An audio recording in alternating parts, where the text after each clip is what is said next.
It's a dose of Buckley. The Slutwalk, an event which happened over the weekend in Toronto that has also inspired other events throughout the country, is a protest march of sorts that came about after a cop visited York University in Toronto after a string of sexual assaults to help women take precautions. While there, he said something like, "Not dressing like a slut will lessen the chances of being raped." Something to that effect, I don't know. I wasn't there, and I'm not going to take anyone's word on what exactly he said, but he used the word slut. That's the important part. This got the young ladies all up in arms because the comment blames them for being the victims, and for now I'll say that's fair. I mean, if I got robbed, I don't want people blaming me. However, if I left my door unlocked, posted a note on Facebook that I was going to be gone for several hours, and left a few backpacks laying in the middle of the floor, well, I think I gotta share in a little bit of the blame when half my shit is gone. As you might have guessed, I've got some problems with how people, men or women, perceive what this cop said as being completely wrong.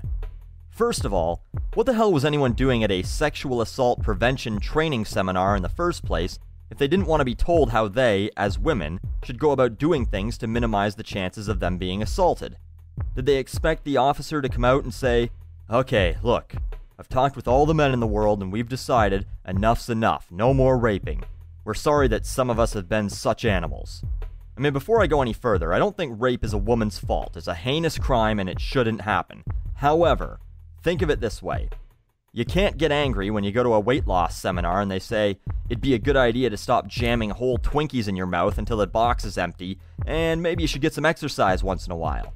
Clearly, the cop was going to pin some of the blame on women for either the way they dress, not locking their dorm rooms at night in the cases where guys were coming in and taking advantage of them while they sleep, walking alone in dark places at night, or some other behavior that could possibly prevent the situation of being force-fed cock.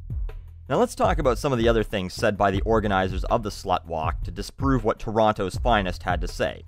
Number 1, rape isn't about sex, it's about power. Now this is something spouted from a textbook from 1955 and is as ignorant a statement as all girls who dress like sluts are asking to get fucked. Here's my problem with that archaic comment. A drunk college guy isn't thinking, "I can't wait to prove my dominance over the female species by having sex with them." They're thinking, "I'm drunk, that chick is hot, I want to fuck her silly and cum buckets in her hair." To some men, rape is about getting laid by any means necessary because they want to empty the contents of their balls into a girl. Sex is the first thought on their mind. Number 2, girls should be able to dress however they want without being harassed. You're absolutely 100% right. They should. I'm not going to question that at all. I'm an asshole. I'm not a fucking asshole. However, these are the same people that say things like, "It's my right of way. I'm going to walk across the street. I don't care who's coming." Then they wonder what happened when they weren't cautious enough and end up being raped by the front bumper of an SUV in the middle of the road. You're right. You shouldn't have to worry about it. But guess what? People run red lights. People force themselves onto women. Not sure if you noticed this, but laws only stop the honest people from committing crimes. Number 3, girls don't dress this way to be sluts. They dress this way to feel good about themselves. Here's the thing. Why do women wear skirts up to their twats and shirts that leave about as much to the imagination as a Michael Bay movie? To feel good about themselves? Okay, and why is it that they feel good about themselves? Because society and popular media has said, if you dress like this, people will find you attractive. What people? Men. You're not wearing outfits like that because you want men to know you're intelligent and well-read. You're wearing it because of the power you feel you have over them, the ability to draw their attention to you. Again, 100% right. This is not a free pass for a finger fuck on the dance floor or a roofie martini. But I'm sorry to say, we don't live in the land of lollipops and sunshine shitting unicorns. If you stick your hand in a bear cage, there's a good chance you're going to be pulling back a stump.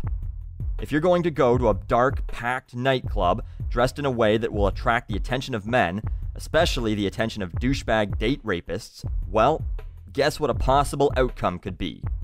Is it right? No.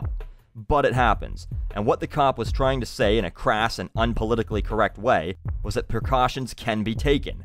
I'm going to bet that statistically, girls who wear jeans or tights or pants to a bar aren't getting a vagina full of knuckles. Again, you're right. No one has the right to rape or sexually assault anyone, and no one asks to be raped. except for people into rape fantasy. But no one should be murdered, robbed, assaulted, hit by a drunk driver, or any other number of bad things that can happen to a person in life. Guess what, though? They still happen, and gathering a group to march around a metropolitan area in skirts and tube tops isn't going to stop it.